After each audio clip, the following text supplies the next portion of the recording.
문제를 풀기 위한 읽기다. 안녕하세요. 유튜브로 만나는 수능고 무료인간 방송입니다. 오늘 영상은요, 제가 국어 강사를 하면서 진짜 많이 받는 질문이 있거든요. 선생님, 비문학 독서를 잘하려면 어떻게 해야 되나요? 되게 근본적이고도 간단한 질문이잖아요. 근데 이게 답하기가 의외로 좀 어렵습니다. 짧고 명확하게 답변을 주려고 하다 보면 되게 도움 안 되는 일반적인 얘기하게 될 것 같고, 약간 뭐 이런 거죠. 좋은 지문을 많이 읽고 너의 독해력이 오르기 위한 노력을 해야 하며 깨달음이 올 때까지 참아야 돼. 만약 이랬어요. 그러면 학생이 이 얘기를 듣고 만약에 잘 됐어요. 그러면 저한테 와서 감사합니다 합니다. 뭐 이러면 딱히 문제가 없어요. 근데 만약에 학생이 잘 안 됐을 경우, 성적이 안 올랐어요. 그러면 사실은 제가 별로 도움 안 되는 얘기를 해서 그런 걸 수도 있는데 그 학생은 얘기해요. 제 공부가 부족한 것 같다. 깨달음이 부족한 것 같다.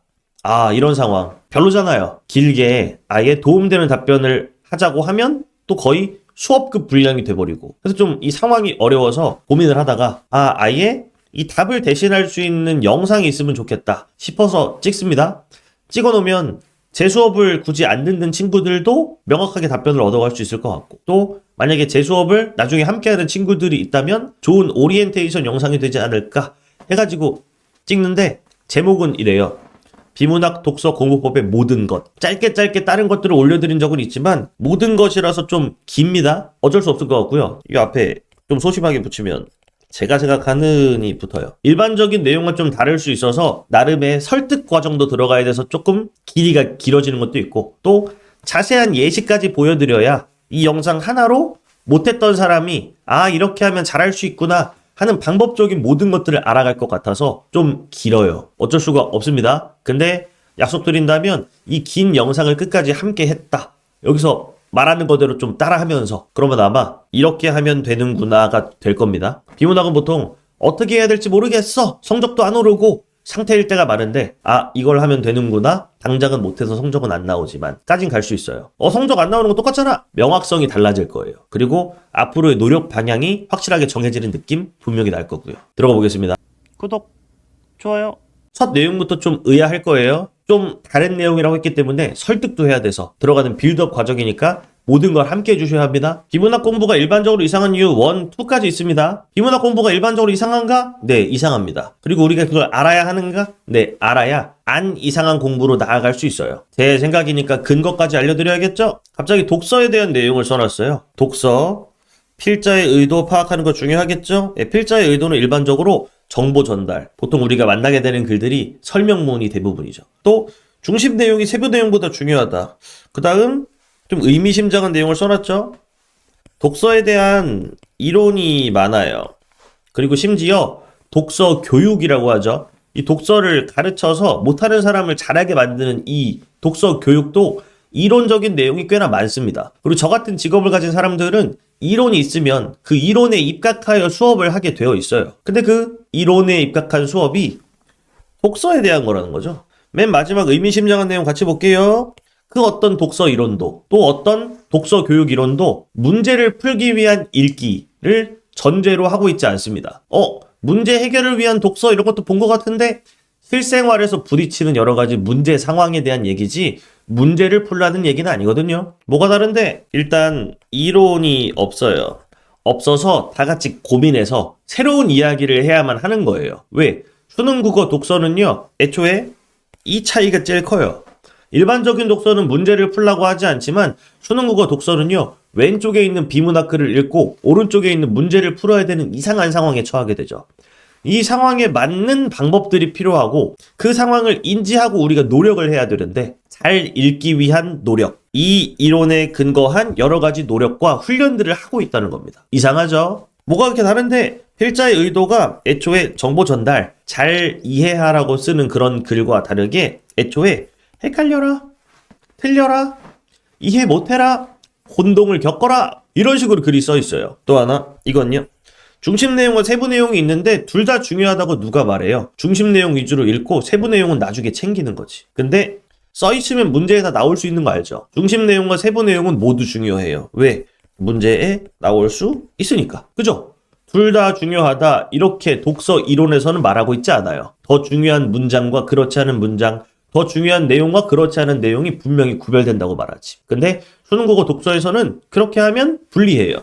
되게 많이 다르죠? 일반적으로 이상한 이유 첫 번째, 독서 관련 이론을 바탕으로 수능국어 독서를 다 같이 준비하기 때문이다. 수능국어 독서에 대한 이론은 그럼 너가 만들 거야? 뭐 이론까지는 못 만들지만 방법적인 고민은 좀 새롭게 해볼 수 있다 이거죠. 첫 번째였고요. 비문학 공부가 일반적으로 이상한 이유 두 번째, 올바른 방법만 계속 알려주기. 이거 뭐냐면 얘랑 다르다는 거예요. 올바른 방법이 될 수 있는 중간 단계들을 이해하기 쉽게 알려주기.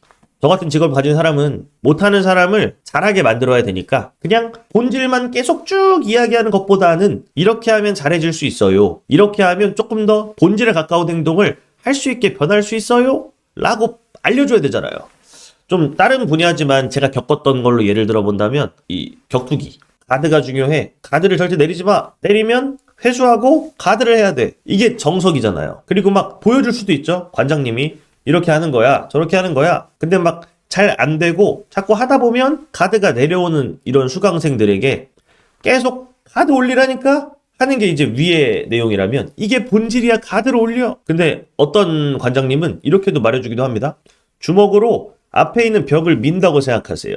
그 다음 때려도 어차피 밀고 있는 힘이 있으니까 계속 유지가 되겠죠? 이러면 자동으로 가드가 유지되게 됩니다. 좀 다르죠? 벽을 밀고 있다고 생각해보세요 하는 건 좀 비유적인 거라서 덜 본질적으로 보일 수도 있어요. 근데 못하던 사람이 그 느낌을 습득하면 되게 빠르게 본질에 다가갈 수 있죠. 뭐 그런 차이예요. 위랑 아래 중에 원래 어떤 식의 학습 상황이 벌어졌어야 했는가? 저는 밑에 쪽이라고 생각을 하는 겁니다. 이해하기 쉽게 알려드려야죠. 근데 계속 본질만 외치는 사람과 그걸 따라하려고 노력하는 학습자. 이 상황밖에 없는 거예요. 그러니까 국어의 본질이란 무엇인가? 그 본질만 얘기하게 되다가 되게 이상해지는 거죠. 여기까지가 비문학 공부가 일반적으로 이상하다면 이상한 이유 끝이었고요. 그 다음은 좀 새로운 얘기입니다. 구독, 좋아요. 아까 일반적인 독서랑 다른 수능 국어만의 특징 뭐가 있다고 했죠? 문제를 풀기 위한 읽기다. 엄청난 차이점이었어요. 문제풀이를 위해 읽는다라는 걸 계속 생각해야 됩니다. 그래서 보는 거죠. 출제. 비문학 독서 출제와 관련된 당연한 사실. 이 출제되는 내용을 알아야 읽기 방법과 그에 따른 훈련 방법을 정하죠. 당연한 사실이라고 써놨는데 새로운 얘기하는 게 아닙니다. 여러분도 알고 저도 아는 사실이에요. 근데 다들 잘 놓쳐요. 공부를 많이 하다 보면 더욱더 놓치게 되는 사실 두 가지인데 이 두 가지 사실이 적용되지 않는 경우는 아예 없어요. 계속 생각하셔야 합니다. 첫 번째, 써있는 것만 낼 수 있다. 배경 지식이 많으면 잘 읽히는 건 사실이거든요. 근데 잘 읽힌다 해서 끝내야지 보고 배경 지식을 떠올려서 내용을 알아야 된다는 아니에요. 배경 지식을 통해서 글을 읽는 게 일반적인 독서에서는 무조건 맞는 방법이에요. 근데 수능국어 독서를 위한 방법에서는 좀 이상하죠. 왜? 써있는 것밖에 못 내는데 우린 안 써있는 걸 자꾸 떠올리며 써있는 내용으로부터 멀어지니까. 써있는 내용으로부터 멀어지는데 이해된 느낌은 나. 제가 볼 땐 최악입니다. 왜? 이해한 거 바탕으로 문제를 풀려고 하는데 써있는 거에서 뭔가 함정이 있어. 이러면 지니까요. 패배하니까요. 그 다음이요. 써있는 거 뭐든지 낼 수 있다. 뭐 중심 내용이나 중요한 내용 우선이 아니라는 겁니다. 써있으면 그냥 낸다. 낼 수 있다. 출제자의 자유예요. 근데 우리가 막 평가원은 이런 걸 좋아한다. 막 이러면서 평가원의 양상을 역으로 분석해서 이런 거 위주로 읽어야 돼 하고 읽기 내용을 선별하는 순간 당할 수 있죠. 왜? 써있는 건 그냥 아무거나 낼 수 있는 게 출제자의 권리니까. 그들이 권리를 누리는데 우리는 무언가 기대를 하고 움직여요. 그러면 그 기대가 어긋났을 때 당하게 되는 건 우리겠죠? 애초에 기대를 좀 버리고 뭐가 나와도 대비할 수 있게 우리가 읽는 것이 더 중요하지 않을까 하는 당연한 사실과 관련된 잔소리였습니다. 가볼게요. 뭐 예시 보여드리는 건데 얘는요 2025학년도 수능 기출이에요. 1문단에서는요 나오죠. 자기 표현은 표면 연기와 심층 연기로 이루어진다고 언급했다. 이러고 표면 연기 나오고요. 그 다음 심층 연기 쭉 나와요. 멈추고 한번 읽어보시면 더 좋고. 근데요 1문단에만 이 내용이 나오지 2문단부터는 다 그냥 뭐만 나오냐면요 그냥 자기 표현 얘기밖에 안 나와요. 이게 표면 연기인지 심층 연기인지 구별하는 내용이 1도 안 나온다는 거죠. 근데 1문단에 써있으니까 문제는 내야겠죠? 중요해서 내는 거야? 중심 내용 파악했는지를 확인하려고 내는 거예요? 아니에요. 그냥 써있으니까 냅니다. 심지어 답은 1번이었고요. 심층 연기와 표면 연기를 구별하는 그 내용에서 잘못한 사람은 틀리고 잘한 사람은 맞춰라 하는 출제예요. 그 다음은요. 여기 보면 초정밀 저울에 대해 나오는 지문입니다. 2024학년도 9월 평가원. 초정밀 저울은 위에 보세요. 저울은 흔히 지렛대의 원리를 이용하거나 전기 저항 변화를 측정하여 질량을 잰대요. 그렇다면 초정밀 저울은 어떻게 잴까? 이랬어요. 위에 있는 그 흔한 방법이 아니라 다른 방법을 쓴다는 거죠. 근데 이 흔한 방법이 중요해요? 안 중요해요? 안 중요하고 초정밀 저울은 어떤지를 보는 게 당연히 독서라면 그래야 되겠죠. 왜? 중요한 내용 위주로, 중심 내용 위주로 파악해야 되니까. 근데 왜 이러냐 이거죠. 9번에 3번 전기 저항 변화를 이용하여 물체의 질량을 측정하는 경우가 있다. 있긴 있는데 그게 뭐? 중요해? 안 중요해요. 문제는 왜 나와? 써 있으니까. 써 있는 건 뭐든지 냅니다. 써 있는 것만 내긴 하는데 써 있는 건 아무거나 낼 수 있다는 거예요. 그 다음이요. 한번 또 멈추고 읽어보시면 좋은데 2017학년도 수능 기출에 있는 좀 유명한 지문이에요. 반추위 미생물 어쩌고 나오는 지문. 보시면 어우 중심 내용 많죠. 위에부터 내용 쭉 해가지고 밑에 도대체 에너지원으로 뭐 어떻게 이용한다는 건데 하는 것들을 이해해가는 과정이 이 지문의 뭐 중심 내용이라면 중심 내용이겠죠. 근데 에너지원으로 쓰인다 이 내용 말고 갑자기 여기에 뜬금없이 뭐 읽어보시면 알 겁니다. 아세트산은요, 이 앞에 이 내용 있잖아요. 뭐, 직접 흡수되어 에너지를 생성하는 데 주로 이용되고, 에너지를 어떻게 공급할 것이냐. 이게 중심 내용이고, 얘만 이해하면 그만인 지문이에요. 근데 갑자기 뜬금없이 체지방을 합성하는 데도 쓰인다. 이게 써있긴 하죠. 써있긴 한다급이야. 저는 일반적인 독서 수업이라면 이렇게 말할 겁니다. 체지방을 합성하는 데도 쓰인다라는 건 세부 정보이고 중요하지 않으니까 버려라. 에이, 왜 버려 하겠지만 버려라가 맞습니다. 독서에서는. 근데 문제에서 물어보죠? 반추위에서 반추동물의 체지방을 합성하는 물질 그게 뭔데? 아세트산이요. 모르면 못 풀어요. 에이 지문에 있으니까 돌아가면 되잖아. 그게 일반적인 읽기랑 수능국어 독서가 달라야 되는 이유잖아요. 써있는 거 가지고 돌아가서 찾아야 될 정도로 그냥 써있는 걸 아무거나 낸다. 덜 찾으면 좋겠죠. 혹은 찾는 과정이 완벽하게 정확할 수 있게 읽어놓으면 좋겠죠. 다름을 인지하고 공부해야 한다. 얘부터는요. 좀 다른 주제인데 앞에는 써있는 건 아무거나 낼 수 있어. 그래서 우리의 대처가 좀 피곤해지는 느낌? 근데 여기는 써있는 거밖에 못 낸다. 약간 우리가 갑질할 수 있어요. 뭐냐면 너네 어차피 써있는 거밖에 못 내잖아. 나 배경 지식 없어. 뭐 어쩌라고. 약간 이런 느낌. 역사. 역사가 뭘까요? 승자의 기록. 과거와 현재의 끊임없는 대화. 뭐 많죠. 근데 역사는요. 엄청 싱겁게 얘기해 볼게요. 이 지문 내에서 역사는요.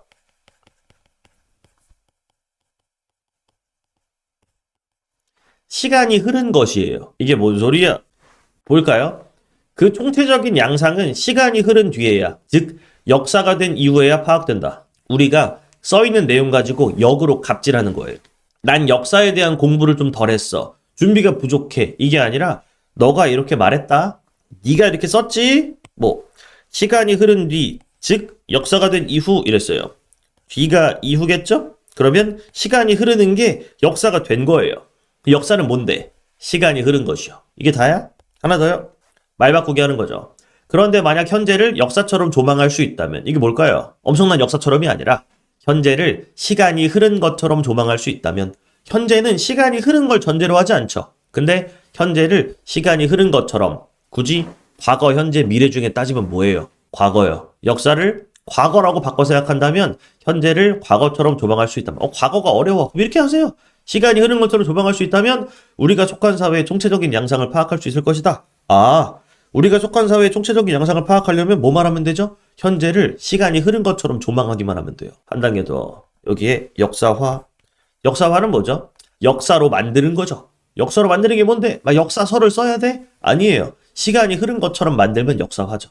서사를 통한 역사화란 무엇인가? 해도 바로 내용 파악할 수 있는 뭐 이런 느낌? 뭐만 나온다? 써있는 것만 나올 수 있다. 그러니까 써있지 않은 거에 대해 우리가 몰라도 너무 조급해할 필요 없이 그냥 어차피 너네 써있는 거밖에 못 내잖아. 이러고 읽는 거죠. 얘도요. 멈춰놓고 뭐 읽어보시면 너무 좋고 2026학년도 6월 평가원 기출이죠. 얘는 뭐 이거 얘기하는 거예요. 예. 아, 갱신 거절 사유의 예로 임대인이 임차물인 주택에 실거주하려는 경우를 들 수 있다. 아, 실거주하는 그런 느낌의 또 다른 예시가 있나? 막 나와 있지 않은 거에 대해 막 섀도우 복식하고 그럴 필요가 없다는 겁니다. 뭐야? 갱신 거절 사유에는 무조건 뭐만 있다? 실거주만 있다. 아, 실거주가 예고 또 있대잖아. 또 있다고 한 적 없습니다. 뭐 예로 실거주만 언급했죠. 그럼 실거주 말고 다른 게 나왔을 땐 그 예시가 될 수 없다는 겁니다.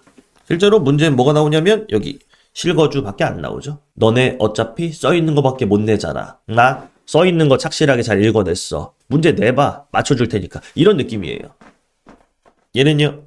진짜 막 읽으면 엄청 어렵죠? 막 LP가 뭔지도 모르겠고 고전 논리도 너무 어렵고 좀 된 기출이지만 되게 좋은 예시라서 가지고 왔습니다. LP와 관련해서 내용을 정리하세요. LP에서는요. 이 세 가지를 말합니다. 조건문, 그 다음 전건, 후건, 휴. 조건문은요. 전건 긍정의 원칙이 성립하지 않는다고 했어요. 내용 읽어보시면 나옵니다. 전건 긍정 규칙이 성립하려면 어떻게 되는데? 조건문이요. 참 또는 참인 동시에 거짓이고 전건이 참 또는 참인 동시에 거짓이면 후건은요. 참 or 참인 동시에 거짓이다. 이거예요. 내가 성립한다, 성립하지 않는다. 성립하지 않는데요. 그럼 뭐 어떻게 되는데? 내용도 읽어보시면 LP에서 조건문의 전건은 참인 동시에 거짓이고 후건은 거짓인 경우 전건은 참인 동시에 거짓이고 후건이 거짓인 경우래요. 그래서 뒤에 더 있습니다. 조건문과 전건은 모두 참인 동시에 거짓이지만 뭐야? 근데 얘는 이제 성립한대요, 안 한대요? 성립한대요. LP 기준으로는요. 얘가 같이 나오는 걸 틀렸다고 말하면 돼서 두 개가 같이 나와버리잖아요. 그럼 여기에 절대 이 내용이 없어야 돼요. LP를 이해했냐가 아니라 써있는 걸 잘 받아들였냐? 정리했냐? 뭐 이런 차원이죠. 하나 더는요. 얘가 나오면 여긴 무조건 뭐가 나와야 한다? 거짓이 나와야 한다. 정리해놓고 위아래 왔다 갔다 하면서 문제만 풀면 돼요. 1번 LP에서 P가 참인 동시에 거짓이고 나왔다. Q가 거짓이면 나왔다. 니은이 뭔데? 니은 조건문이요. 니은 뭐가 되는데? 거짓이 아니라 뭐가 돼야 되죠? 참인 동시에 거짓이 돼야 되죠? 1번 지워. 뭐 이런 식이에요. 나 LP에 대해 잘 모르는데 이게 아니라 너네 어차피 써있는 거밖에 못 내잖아. 이렇게 써있더만 이런 느낌으로 푸는 거죠. 2번 LP에서 니은과 조건문과 P가 참인 동시에 거짓이면 나왔다. Q는요? 거짓이겠죠? LP에 대해 몰라도 말할 수 있다는 거예요.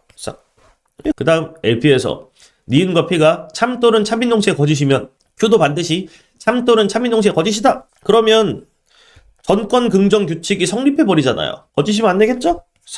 와, LP라는 걸 줘서 열심히 생각하게 해서 문제 풀게 하더니 결국 LP로는 답이 안 나오는 이 열받는 상황. 근데 열받는 상황도 정리만 해서 어차피 너네 써있는 것밖에 못 내잖아 라는 걸 계속 생각하고 있었다면 이렇게 어렵게 나와도 분명히 대처가 됐을 것이다. 뭐 이런 얘기입니다.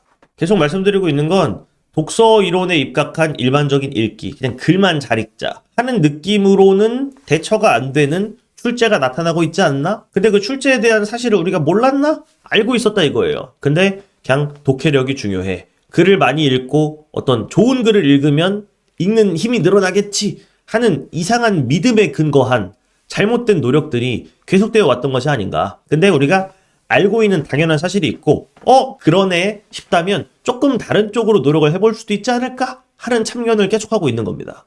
여기는 한 단계 더요.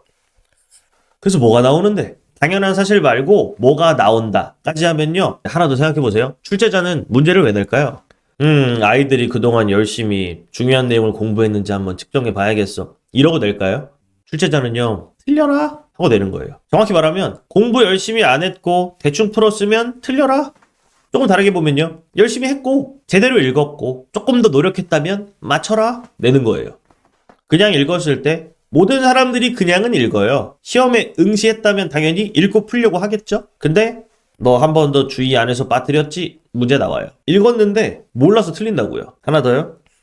헷갈렸지? 내가 일부러 글을 그렇게 좀 써놨는데 그 부분에 대한 혼동을 잘 제거하고 왔니? 하고 너 잘하는 애니? 라고 묻는 문제가 또 나올 수 있죠. 1번이랑 2번 말고 또 뭐가 나올 수 있을까요?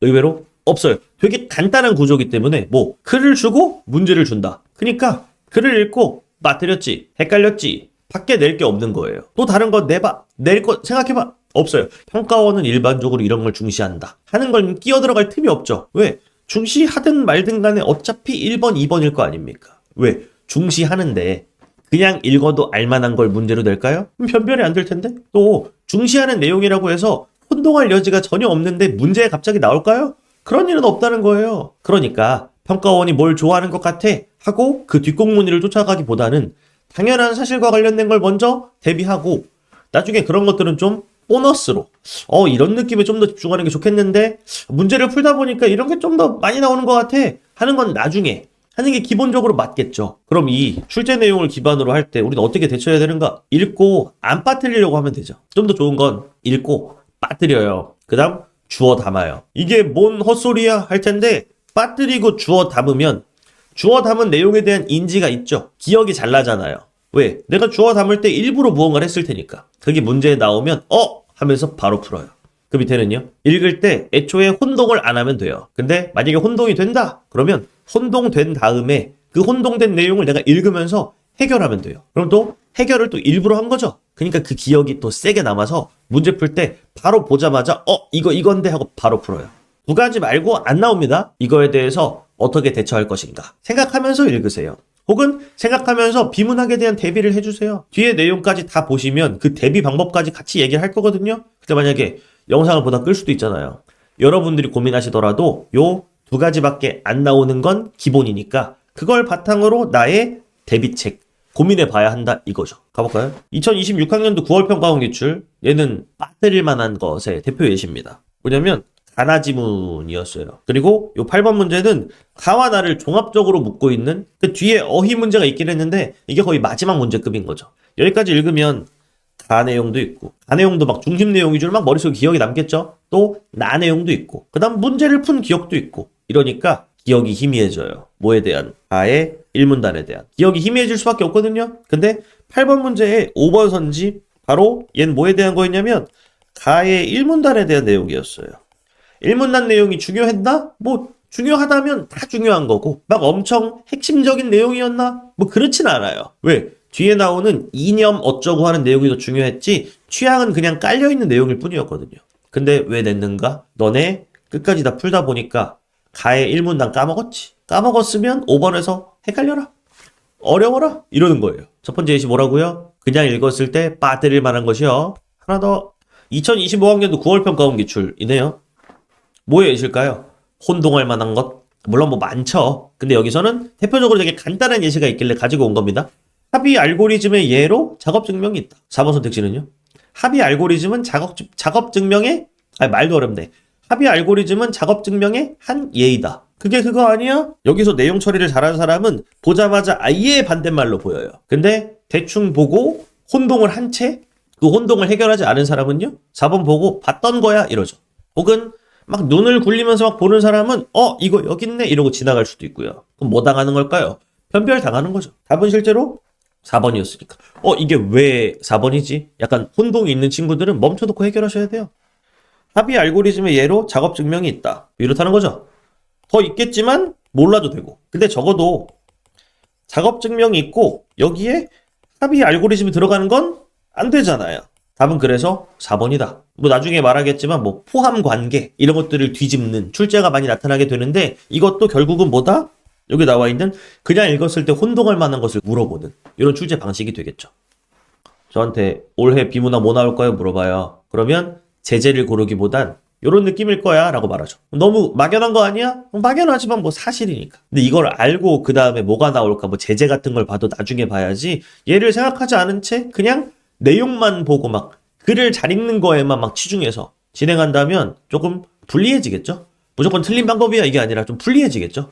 불리한 방법은 사용하면 안 되잖아요. 열심히 공부했는데 더 유리한 쪽으로 고민을 해야 되는 게 사실이니까. 지금까지 한 내용 돌아보면요. 일반적인 독서 공부 좀 이상하다 하고 두 가지 이유로 참견을 했죠. 그 다음은 당연한 사실인데 우리 알고 있잖아 하고 처음에 한 얘기와 그 다음 그걸 바탕으로 볼 때 문제에 뭐가 나올까? 언제나 문제를 생각하고 읽어야 되니까.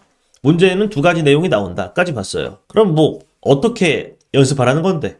하면 이제 답변이 이런 내용인 겁니다. 자, 여기서는 비문학이 어려워요 하는 단계에 해당하는 학생들에게 도움되는 내용을 다룹니다. 그냥 글을 읽어도 뭔 말인지 모르겠고 그냥 어휘도 너무 어렵고 미치겠어 하는 친구들은 어휘도 많이 찾아보는 걸 습관화해야 되고 또 열심히 많이 읽어야 돼요. 읽고 생각하고 이런 의미구나 하는 연습을 한 후에 비문학을 이제 공부해야지 하는 단계가 된다면 이런 방향을 지켜주면 좋다 하는 내용 같이 보겠습니다. 기본 방향일 뿐이긴 한데 이 기본 방향을 지키며 많이 하는 거예요. 기본 방향을 안 지키면요. 많이 했을 때 이득이 있긴 있겠지만 실력이 자라나는 느낌은 좀 덜 할 수 있다. 근데 지키면서 많이 하면요. 되게 빨리 늘 겁니다. 막연한 느낌의 공부는 끝나고 약간 되게 명확한 느낌이 많이 들겠죠. 더 하면 성적이 더 오를 거야 라는 확신은 분명히 가질 수 있을 겁니다. 1번부터 잔소리 좀 해볼게요. 1번 단위를 줄인다. 절대 글 잘 읽기의 느낌이 나면 안 돼요. 왜? 사람은 좀 한계가 있거든요. 기억의 한계도 있고 또 완벽하게 읽어낼 수가 없잖아요. 실수할 수도 있고 여러 가지 그런 한계를 고려할 때 무조건 단위를 줄여야 전체적인 성공 확률이 높아진다. 뭐 이런 개념이에요. 뭐 예를 들어 1년 공부 잘하기 vs 작심삼일을 막 여러 번 하는 거예요. 뭐가 다른데? 1년 계획을 세운 다음에 1년을 막 노력하는 거죠. 근데 밑에는요. 3일씩 하고 또 점검하고 여기서 많이 있는 게 점검과 수정이에요. 맨 마지막에 나오는 3일 했더니 엉망이야. 다음 3일은 이렇게 해야지 뭐 바꿔서 할 수도 있고 이렇잖아요. 근데 한 번에 와라라락 잘할 수가 있는가? 어렵다. 할 수도 있겠지만 좀 더 어렵다. 그러면 단위를 잘 쪼개고 그걸 점검하고 수정하며 나아간 사람이 결과적으로 성공할 확률이 높네요? 그러면 해야죠. 그럼 글 잘 읽기 말고 대체 어떤 단위가 필요한 건데? 약간 기본은요. 문단이에요. 글을 보면 문단별 읽기로 하나하나 쌓아가는 느낌이 나야 돼요. 오케이, 1문단 해결했고 2문단 해결했고 3문단 글은 흐름이 중요하다던데 그렇게 하면 흐름을 잘 모르는 거 아니야? 1문단 읽고 2문단 처리한 다음에 2문단을 1문단에 갖다 붙이면 흐름까지 완성이에요. 흐름 때문에 단위를 크게 가져가지 마세요. 한 번에 잘 읽는 게 중요하다 라고 말하는 일반적인 독서 이론 관련한 내용도 있지만 거기에 현혹되지 마시고 뭐 문단별로 처리해 나간다고 생각하시면 돼요. 기본 말고 더 있어? 심화, 문장별로 내용을 만들어서 문단을 클리어 하시는 게 제일 좋아요. 근데 왜 심화하냐면 껄끄러운 느낌이 엄청 심할 거예요. 그동안은 뭘 위주로 해왔을 가능성이 높으니까 글 쭉 읽어가는 게 당연히 사람의 본능에도 가깝고 또 배워온 모습과도 가깝잖아요. 근데 문장별로 멈춰가며 점검 및 수정을 해라. 그리고 또 문단별로 멈춰가며 연결할 걸 연결해라 이러면 되게들 껄끄러워하죠.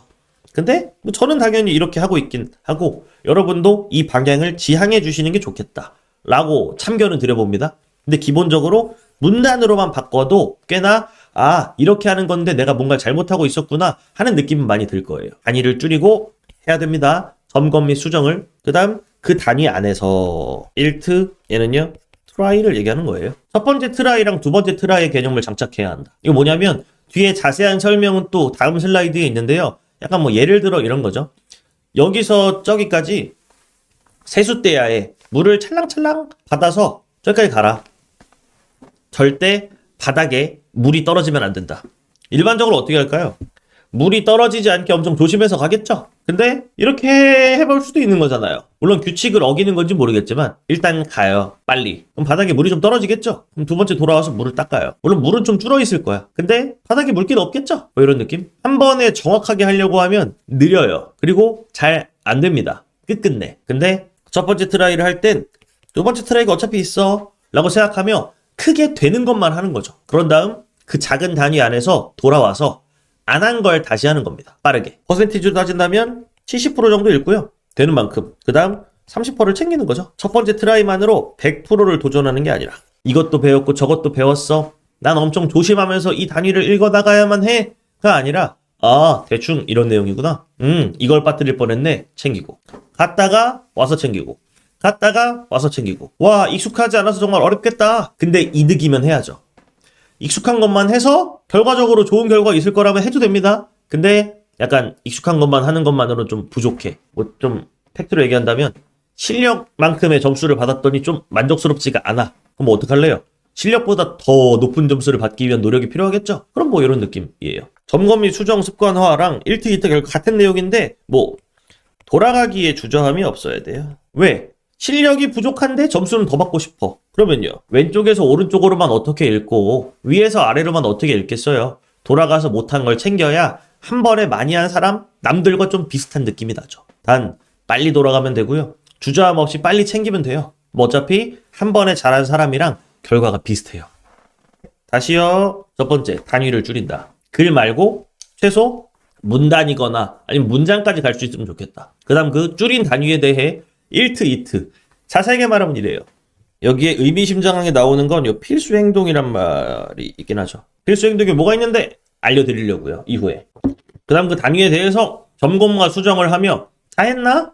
이걸 빠뜨렸네? 챙겨가고. 다 했나? 이걸 빠뜨렸네? 챙겨가고. 이런 느낌. 되게 열심히 노력해서 한 번에 잘할 수 있게 된 사람은 이런 방법으로 잘하는 사람을 좀 얄미워 할 거거든요. 근데 얄미우면 좀 어때요? 결과만 좋으면 되지. 이런 느낌으로 가는 겁니다.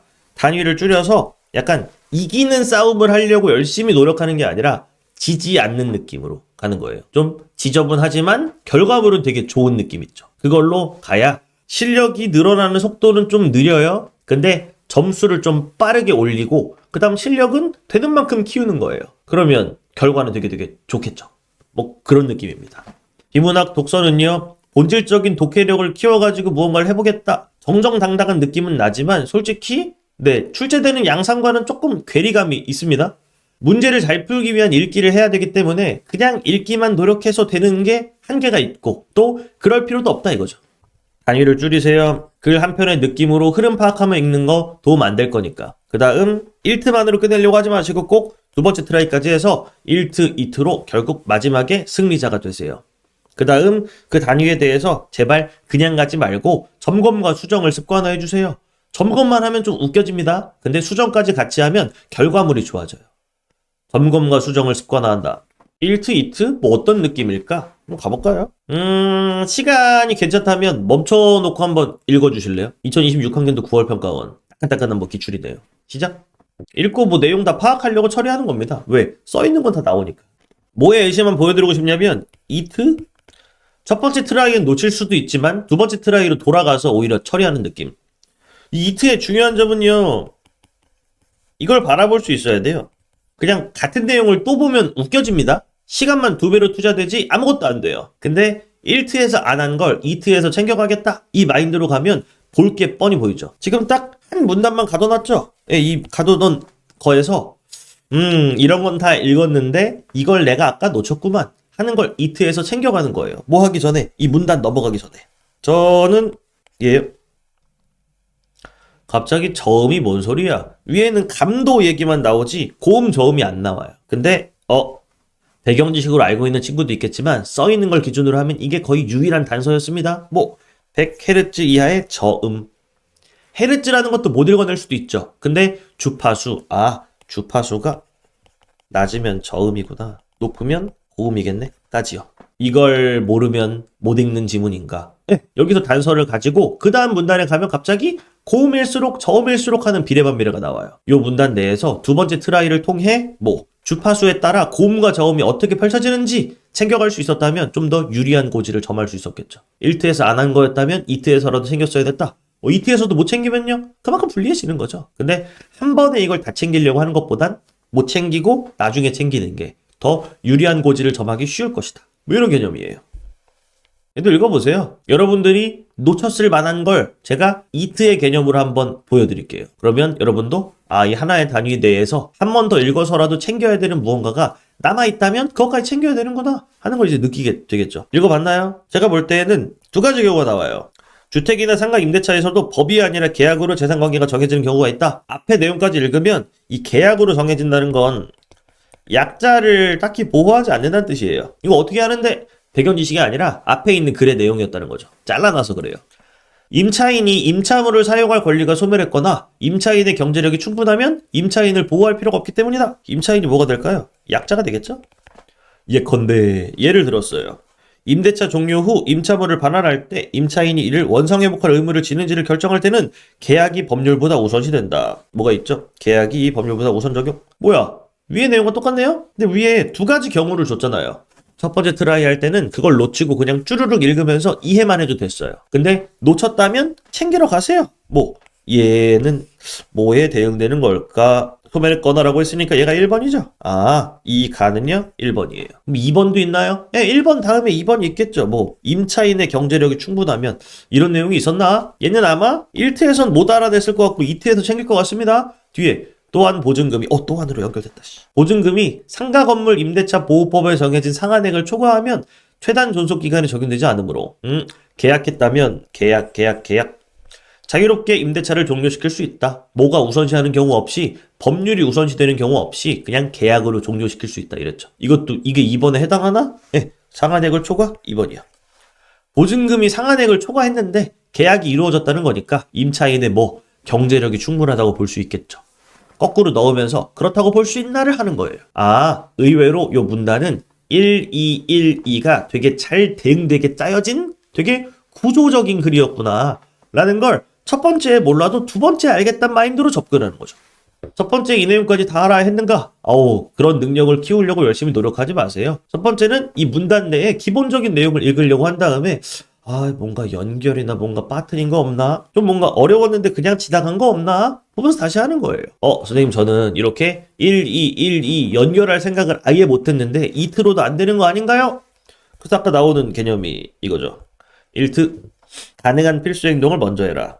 그 다음 빠뜨렸는데 필수 행동이라면 이트에라도 해라. 필수 행동이 뭔데? 이게 마지막 영상 내용입니다. 기본 방향에 뭘 챙겨서 필수 행동에 대한 인지와 실제 적용하려는 의지를 챙겨서 하세요. 필수 행동을 알아야 하겠죠? 그래서 뒤에 나오는 내용은 나름 숙지와 좀 심하게 말하면 암기가 필요합니다. 필수 행동은요, 여러분이 안 하더라도 원래 했어야 되는 내용인데 안 하고 있는 것들이고, 그리고 또 안 했는데 알고 하잖아요? 그러면 원래 알고 하는 사람들이랑 비슷한 효과를 낼 수가 있어요. 필수 행동 두 가지 나올 건데 그 두 가지의 경우의 수가 좀 있습니다. 인지한 다음에 일부러라도 하면 돼요. 그러면 효과가 굉장히 뛰어날 것이다. 일부러라도 하면 돼요. 그럼 되게 실력이 원래 좋은 사람처럼 좋은 결과물을 내는 읽기를 할 수 있을 것이다. 뭐 이거죠. 필수 행동 개까지 인지해서 머릿속에 담고 이 기본 방향을 지키며 연습하는 거예요.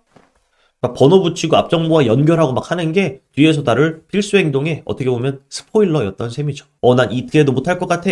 할 수 있게 됩니다. 알고 연습하면 돼요. 모르고 연습하면 안 되거든요. 근데 알고 연습하면 누구나 할 수 있습니다. 자, 앞에서 강조드린 필수 행동 넘어왔습니다. 내용은 긴데요. 세 가지 상황이에요. 이렇게. 제일 윗 상황이 어렵겠죠? 재능이 없고 성적도 낮은 상황에 성적 올리기가 원래 엄청 어려워요. 근데 만약에 올릴 거라면 올릴 수 있는 상황이 된다면 이 필수 행동이 장착된 상황이어야 할 것이다. 필수예요. 말 그대로. 그리고 또 거꾸로 말하면 재능도 없고 성적은 낮지만 필수 행동을 장착해서 내 걸로 만들면 마치 재능이 있는 사람처럼 실제로는 아니지만 점수가 나온다 이거죠. 필요할 거고요.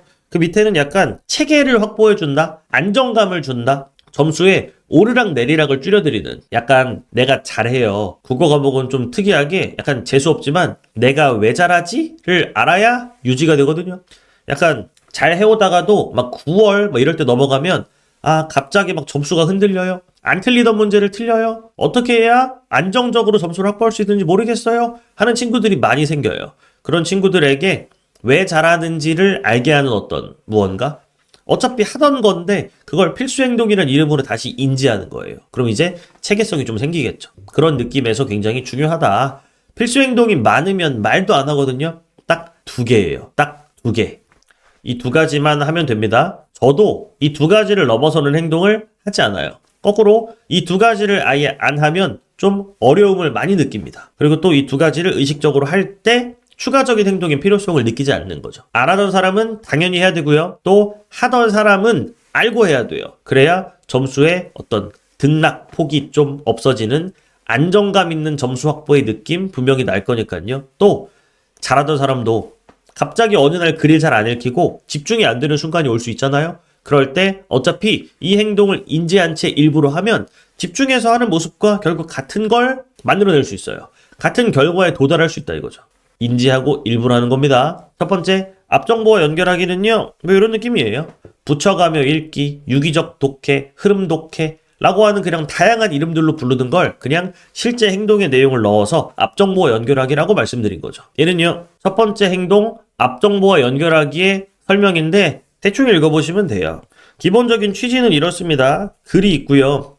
앞에 있는 정보랑 뒤에 있는 정보가 연결이 된다면 원래 이상적인 모습은 이렇게 연결하는 거예요.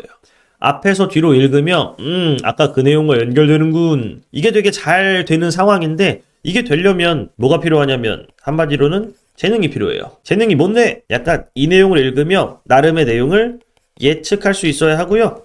그 다음 뒤에 걸 읽으면서 뭘 해야 되냐면 기억을 해야 돼요. 예측했던 게 지금 펼쳐졌구나 하면서 딱 연결이 완성되는 거죠. 이게 멋있는 뭐 이런 말들이에요. 근데 이런 게 안 되는 사람은 뭐가 안 되는 거냐면 이게 안 되거든요. 뒤에 내용이 예측되는 게 좀 안 되고 또 기억이 안 된다기보단 약해요. 근데 약해도 있거든요. 앞에 내용을 읽고 뒤에 내용을 읽을 때 앞에 이런 내용이 있었던 것 같은데 희미하지만 기억이 남아있게 돼요. 그 기억을 바탕으로 어거지로라도 연결하는 것. 그 방법을 알려드리는 게 이 앞정보와 연결하기의 기본 취지입니다. 한마디로 결국 연결하면 되잖아. 뭐 이런 취지예요. 보자마자 연결은 잘 못해도 결국 연결되면 똑같잖아. 연결하세요. 연결하라고 해도 어려워. 혹은 뭘 연결하는지 모르겠어. 실제로 저는 처음에는 그냥 연결에만 잔소리 해봤거든요. 근데 안 돼요. 안 돼서 뭘 정해드릴 거냐면 4가지 경우의 수를 알려드릴 거예요. 이 4가지 경우의 수를 숙지하라고 뭐 대충 말씀드리면 좀 어렵겠죠? 암기하세요. 그 다음 일부러 연결하는 연습을 해야 됩니다. 연결해서 뭐 어떡하라고? 연결한 후에 해야 될 행동도 말씀드릴 겁니다. 그 내용 바탕으로 좀 4가지를 다 안 다음에 처음에는 일부러 하는 느낌이지만 나중엔 당연하게 하게 되는, 자연스럽게 하게 되는, 그때가 이제 첫 번째 행동이 완성되는 순간이에요. 그냥 비문학 열심히 읽고 문제 풀고 연습해 아니에요. 앞정보와 연결하기가 될 수 있을 때까지 연습하세요. 그 다음엔 2번째 필수 행동까지 장착한 다음에 아까 말했던 기본 방향 있죠? 걔대로 쭉쭉쭉 양을 쌓아가면서 실력을 올려가는 겁니다. 그러면 재능이 없고 성적이 낮더라도 분명히 점수가 오른 채로 끝날 수 있어요. 재능이 한 번에 확 자라나진 않겠지만 결과가 똑같아진다는 거죠. 또 어느 정도 성적대가 있는 친구들은 체계성이 생기게 될 거고요. 또 어느 날 글이 잘 안 읽히고 튕겨나가는 그런 느낌이 나도 분명히 일부러 한 행동으로 결과를 똑같이 맞출 수 있을 겁니다. 경우의 수 1번이죠. 1번부터 말했듯이 4번까지 있는데요. 1번이랑 2번이 매우 중요합니다. 1번, 같은 표현 혹은 같은 의미 다른 표현. 뭐에 대한 대비일까요? 말 바꾸기에 대한 대비입니다. 말 바꾸기 왜 있을까? 그냥 잘 쓴 글의 특징이에요. 논술 같은 거 배운 친구들은 느낄 텐데 앞에 있는 거랑 뒤에 있는 표현은 무조건 말 바꾸기가 되어 있어야 하죠.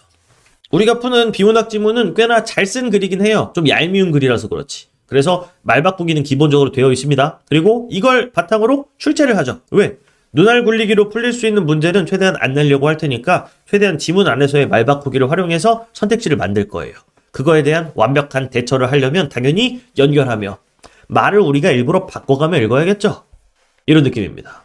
가능하면 이 지문이 나올 때마다 멈춰놓고 읽어보신 다음에 들어가는 걸 추천드리긴 하겠습니다. 읽었나요? 해볼게요. 얘는 엄청 쉬운 겁니다. 쉬운 건데 놓치기 쉬운 거. 사회과학적 방법이란 말 나오죠. 그리고 뒤에도 나와요. 그냥 연결하면 돼?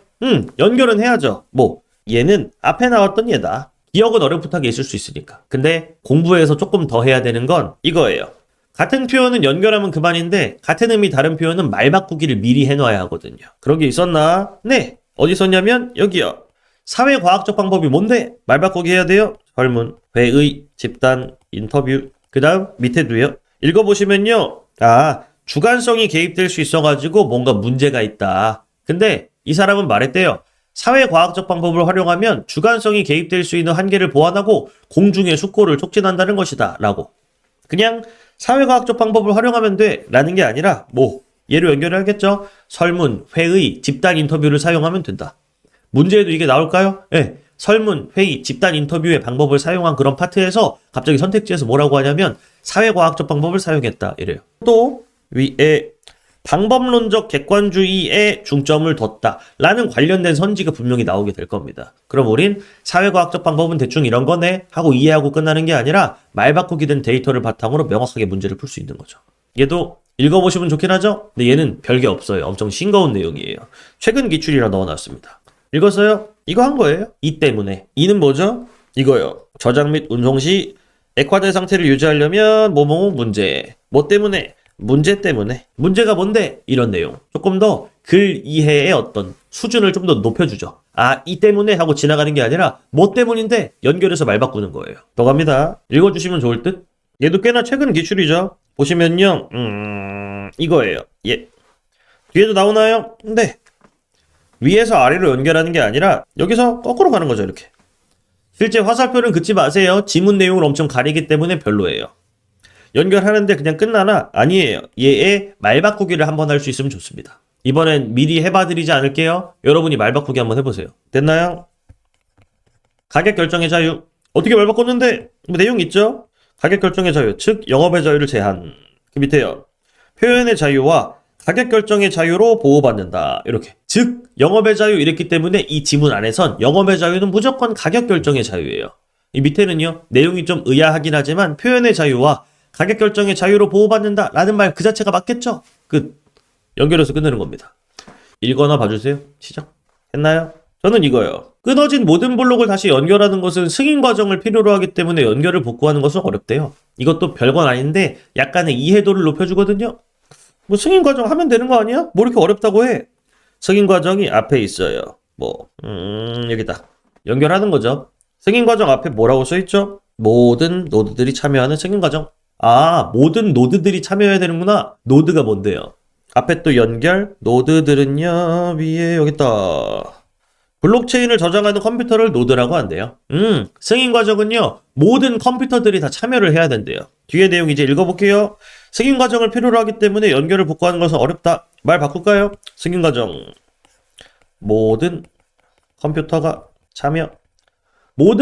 참여하는 승인 과정을 필요로 하기 때문에 연결을 복구하는 것은 어렵다. 아무래도 모든 컴퓨터가 다시 참여를 해야 되기 때문에 어렵나 보다. 이해도가 올라가는 순간. 자, 말 바꾸기 해볼까요? 처음에는 요런 내용 정도입니다. 이게 뭔데? 위에 내용이 나와요. 인간을 정보적 존재의 하나로 간주한다. 이렇게. 근데 여기에 뭐뭐 하는 것이다. 이렇게 말하죠? 정보적 존재의 하나로 간주한다고 해놓고 그거에 대한 추가적인 설명을 해주는 내용인가 봐요.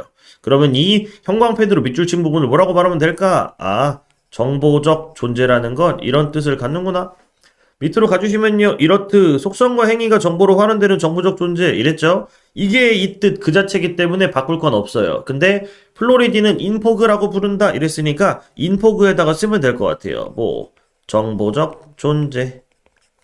말 바꾸기 계속하면서 가는 겁니다.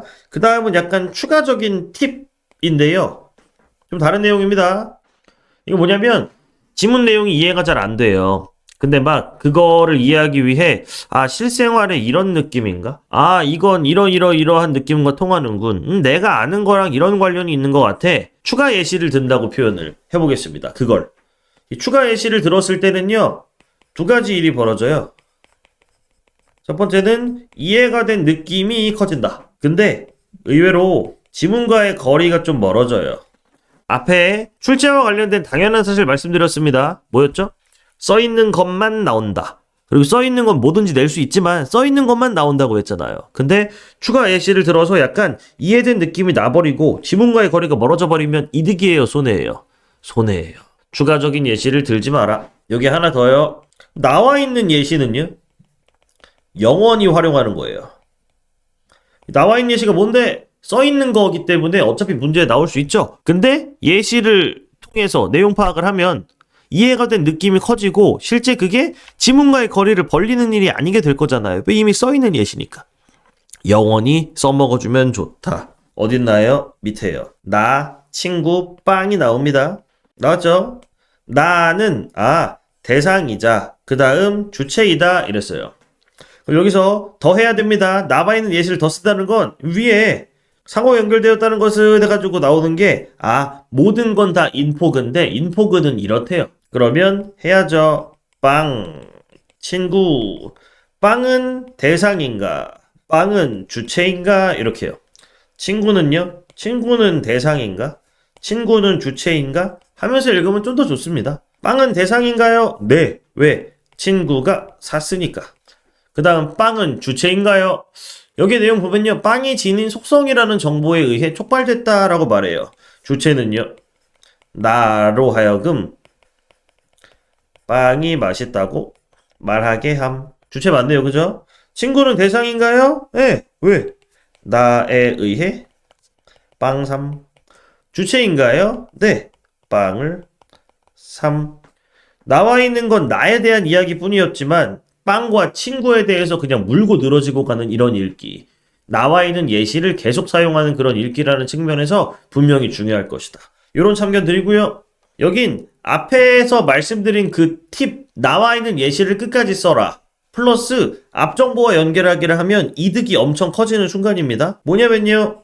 인간을 비롯한 모든 인포그들 말 바꾸기 하세요. 뭐라고 할까요? 나, 친구, 빵이요. 그 다음은요. 동일한 권리는 아니지만 각자의 본성에 적합한 방식으로 있다는 게 뭔데요? 상호 연결의 주체와 대상이 될 수 있다라는 뜻이래요. 있다는 건 이런 뜻이라고 합니다. 각자의 본성에 적합한 방식으로 아까 했죠? 각자의 본성은요. 나, 친구, 빵. 그냥 읽으면 의외로 이 내용을 가져가기가 어려워요. 동일한 권리는 아니지만 대충 읽으면 이 내용은 흘려지기 마련이니까요. 근데 문제에 중요하게 나왔는가? 네.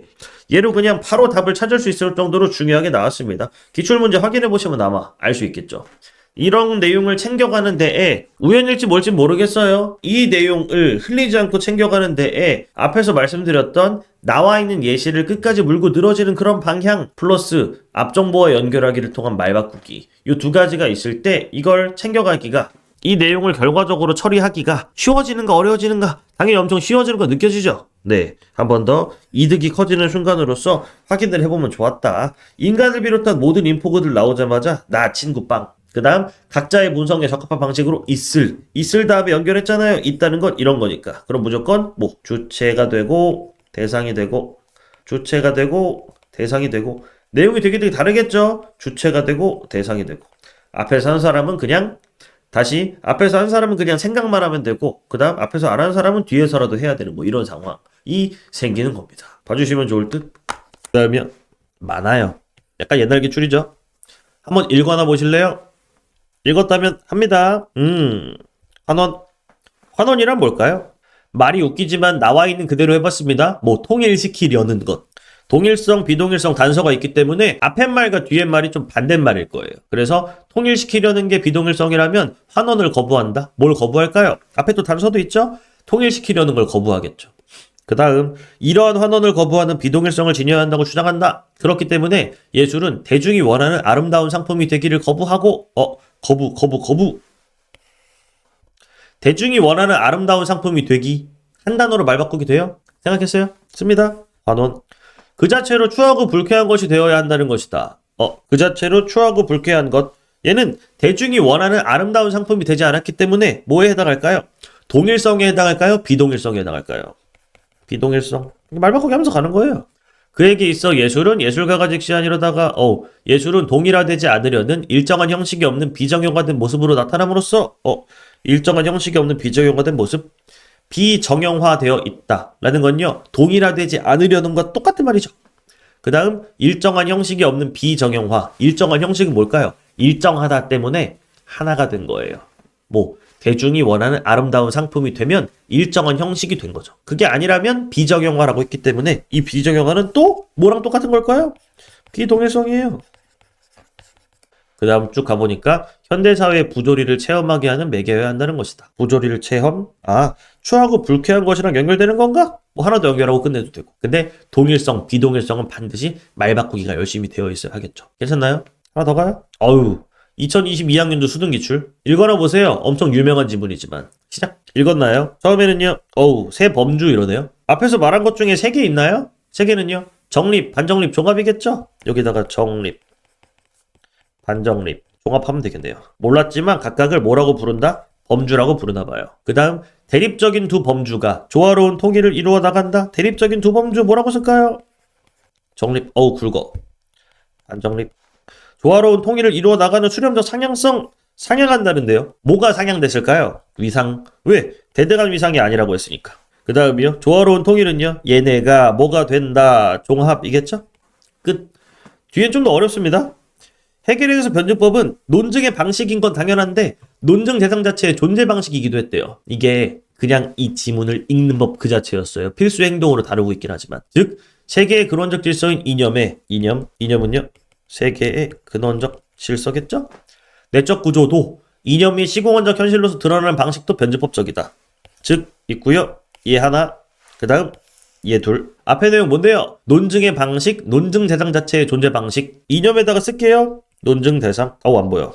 그 다음은요. 내적 구조. 이념이 논증 대상인데 내적 구조를 가지고 있대요. 앞에 있는 건 2가지였습니다. 첫 번째, 논증의 방식. 두 번째는요, 논증 대상 자체의 존재 방식. 뭐냐 이거죠. 내적 구조, 존재 방식. 그 다음, 이념이, 논증 대상이 시공간적 현실로서 드러난대요. 단순히 존재하는 게 아니라 어떻게 되죠? 이게 뭔데? 논증의 방식. 연결하는 거예요. 변증법적 이기에 이념과 현실은 하나의 체계를 이루며 갑자기 이 두 차원의 원리를 밝히는 게 논증이래요. 이 두 차원은 뭘까요? 이념과 현실. 말 바꾸기의 연속이에요. 두 차원의 원리를 밝히는 게 논증이라고 했고 변증법적이라고 했습니다. 논증의 방식. 앞에 이념과 현실이 논증의 대상이죠. 하나의 체계를 이룬대요. 이 체계를 이루며 뭐 할까요? 두 글자 앞에 나와 있는 표현인데 존재하겠죠. 존재 방식. 물을게요. 하나의 체계, 어떤 체계를 이룰까요? 체계는 어떤 느낌으로 존재할까요? 무슨 법적? 변증법적으로 존재하겠죠. 왜? 변증법적 체계성을 진여한다 앞에 도가 있기도 하고, 또 애초에 존재 방식이 어때야 되니까 논증의 방식 말고 여기 뭐가 변증법 존재 방식이 그래야 하니까 하나의 체계를 이루며 존재할 테니까 애초에 하나의 체계도 어떤 체계? 변증법적 체계겠죠. 실제로 기출문제 보시면 변증법적 체계를 이룬다라는 선택지가 나오는데 그 어디에도 변증법적 체계성을 이루며 존재한다는 말은 없어요. 말 바꾸기를 통해 만들어야만 가능한 내용이라는 거죠. 대충 이해하고 치우는 게 아니라. 어려운 첫 번째 내용 다 봤습니다. 뭐 같은 표현, 같은 의미, 다른 표현 앞이랑 연결하며 이거 같은 말 같은데 표현이 바뀌어있네? 그럼 내가 먼저 바꿔놔야 돼요. 그래야 문제에서 바뀌었을 때 당황하지 않고 또 바꿔놓은 내용을 같이 받으면서 바꿔가면서 읽어야 지문 내에서의 이해도 또한 올릴 수 있다. 뭐 이거였죠. 예시 보면서 체험하셨죠? 그 다음 갑니다. 두 번째, 유사하지만 분명히 달라 구별이 필요한 경우. 사람의 기본적인 인지구조상 어떤 내용을 읽어요. 그 다음 다른 내용을 읽죠. 그리고 앞에 읽은 내용이랑 얘가 대충 비슷하면 대충 이거네 하고 약간 군집화라는 걸 한다고 하거든요. 그걸 하면서 쭉쭉쭉 덩어리를 키워가요. 근데 이 덩어리를 한번 잘못 키우는 순간 문제에선 큰 어려움을 맞이하게 됩니다. 왜? 지문에서 조금이라도 다르게 써있는 건 분명히 다른 거니까 문제에서는 같은 거냐 다른 거냐를 엄격하게 묻거든요. 근데 우리는 대충 비슷해 보이네 하고 덩어리를 지었어요. 그러면 지겠죠. 패배하겠죠. 그 느낌이에요. 유사하지만 분명히 다르긴 달라. 대충 비슷해가 아니라 다르긴 달라입니다. 대충 비슷하다는 것도 유사한 점이 많지만 차이점이 있다는 거죠. 유사하지만 분명히 달라. 다르긴 다르면 구별하는 거예요. 구별은 당연히 하겠지. 일부러 구별 안 하면 문제 풀다가 당황할 정도로 구별이 안 된 채로 읽기가 완료가 될 겁니다. 구별은 미리 신경 써서 해야 돼요. 그래야 문제를 풀 때에 우리의 머릿속에 있는 정보들이 훨씬 더 잘 서로서로 떨어진 채로 존재하게 되고, 그러면 문제에서 요구하는 야 헷갈리지? 하는 그런 상황에 우리는 헷갈리지 않은 상태로 이 문제를 맞이할 수 있게 된다는 거죠. 비슷해 보여도 조금이라도 다르긴 다르면 구별하며 가는 겁니다. 앞정보와 연결을 통해 해내야 돼요. 두 번째까지는 중요하다고 했고 3, 4번은 참고만 하시되 2번까지는 좀 많이 중요합니다. 구별을 하긴 하는데 뭐 대체 어떻게 하라는 거야? 이거요. 구별되는 내용을 쓰고 뭐까지? X까지 쓰시는 게 핵심이에요. 뭐가 아니라 뭐. 이게 처음에는 되게 낯선 방법이라 잘 안 하게 되는데 얘를 엄청 하면서 읽으면 지문 자체가 갑자기 막 수능 지문에서 약간 중학교 지문 정도로 느낌이 바뀌어요. 되게 좀 해설이 들어간 지문처럼 느껴지는 느낌이랄까? 해볼게요.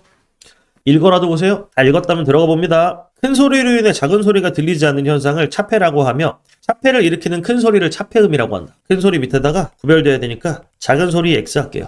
왜 엄청나게 난도가 낮아진다고 했냐면 봐봐요. 차폐를 일으키는 작은 소리 말고 큰 소리를 차폐음이라 한다. 이렇게 읽히는 거예요. 작은 소리 말고 큰 소리. 작은 소리는 왜 구별됐어야 됐나요? 큰 소리랑 작은 소리가 앞에 나왔는데 둘 다 소리니까 구별하려고 하는 거죠. 여기요. 구별이 필요하다. 지금 헷갈린다 말고 문제 푸는 내가 안 헷갈리게 만들어주는 거예요. 지금의 내가 알아도 문제 푸는 내가 모르면 말짱 꽝이잖아요. 문제 푸는 내가 알 수 있게 배려해주는 느낌으로 미리 구별하는 겁니다. 이렇게 하면 문제 풀 때 도움이 되나요? 네, 뭐 나오던데요. 임계 대형 내에서 큰 소리로 인해 들리지 않는 작은 소리를 차폐음이라 한다. 문제 내는 사람은 뭘로 냈을까요? 야 헷갈리지? 아까 큰 소리 작은 소리 나왔는데 또 차폐가 들리지 않는 거니까 차폐음이 마치 들리지 않는 소리 같잖아요. 느낌이. 전 그런 느낌 안 받았는데요? 하지 마시고 출제자는 그 느낌을 의도했어요. 그래서 우리는 절대 작은 소리가 아니라 큰 소리 그 자체가 차폐음이다 라는 걸 미리 주의하고 온 거죠. 그럼 문제 보고 반가울걸요? 에이 뭐야 하고 지우면 되니까. 적절하지 않잖아요. 하나 더 읽다가 쭉 그냥 읽었어요. 멈춰놓고 읽어보세요. 읽다가 아까 이런 뭐가 있었던 것 같은데? 언제나 시작은 어렴풋한 기억이에요. 그 다음만 잘하면 돼. 어렴풋한 기억? 봤더니 여기 있네요. 뭐 하면 될까요? 여기서 얘는 재판매 모시기가 아니다. 아니라서 뭐? 얘가 어떤데? 얘는요. 형사처벌 X 플러스 시정명령 5월 과징금은 가능 이거였어요. 얘는요. 부당 광고. 얘는 뭐가 되죠? 형사처벌도 된다. 시정명령이나 과징금은 또 가능하다. 구별했죠? 한 다음에 한 번 더 올라가. 재판매 가격 유지 행위는요. 절대 뭐가 아니다. 부당 광고가 아니다. 앞정보와 연결하기라서 그냥 뒤에만 해야 되는 게 아니라 왔다 갔다로 서로 구별해 놓으면 더 좋아요. 뭔 말인지 알겠죠? 읽으면서 아까도 뭐 부가대상이 된다고 했던 것 같은데 올라가는 거예요. 그럼 가능하겠죠. 그 다음도요. 해보세요. 해보세요가 아니라 읽어라도 보세요. 다 읽었나요? 해볼게요. 크흠. 크라카오는 이랬다. 취향뿐만 아니라 이념. 위에 계속 취향만 나오다가 이념 나왔죠. 근데 얘는요. 반영되어 있다는 공통점이 있잖아요. 영화에. 근데 취향과 이념은 같아요, 달라요? 다르긴 다르죠. 왜 다른지 몰라. 다르긴 다르죠. 그러면 이념에다가 취향 X 하세요. 밑으로 갈게요. 이런 이념은 영화에 투명하게 드러나지 않는다. 뭐 써있진 않은 내용이지만 이것까지 상상하신다면 뭐 취향은 드러나는데 이념은 드러나지 않는다는 거예요. 크라카오에 따르면 영화는 드러내면서 여기다가 원래 쓸 수 있어요. 취향. 숨기는 매체이다. 이념. 이렇게. 사회에서 불순하거나 위험하다고 간주되는 이념은 앞에 나왔던 그거랑 관련 있는 건데.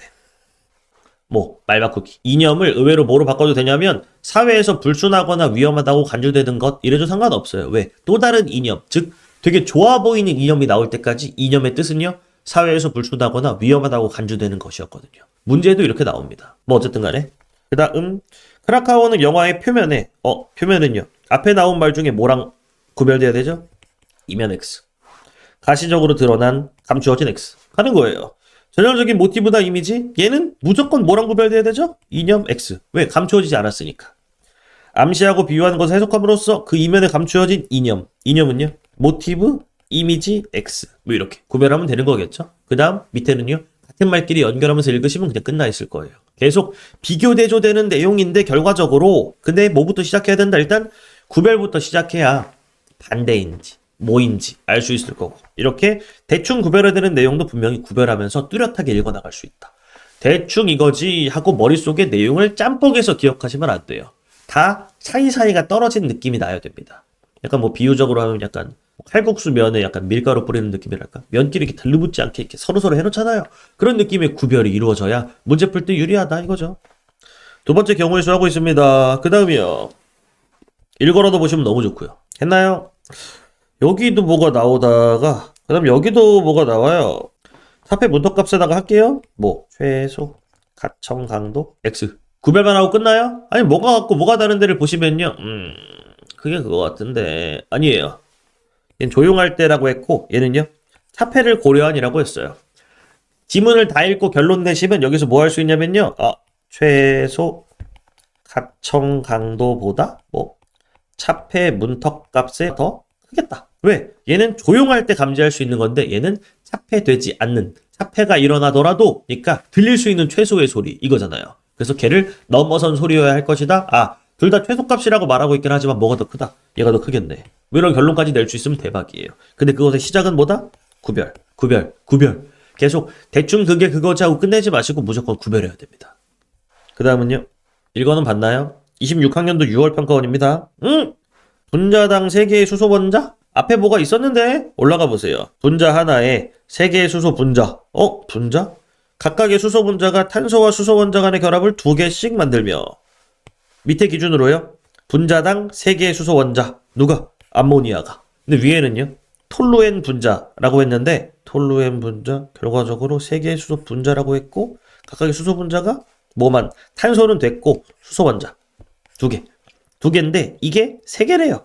톨루엔 분자 하나에는 총 몇 개예요? 2개인데 이게 3개래요. 6개. 여기는요. 3개. 뭘로 시작했죠? 암모니아는 뭐가 아니다.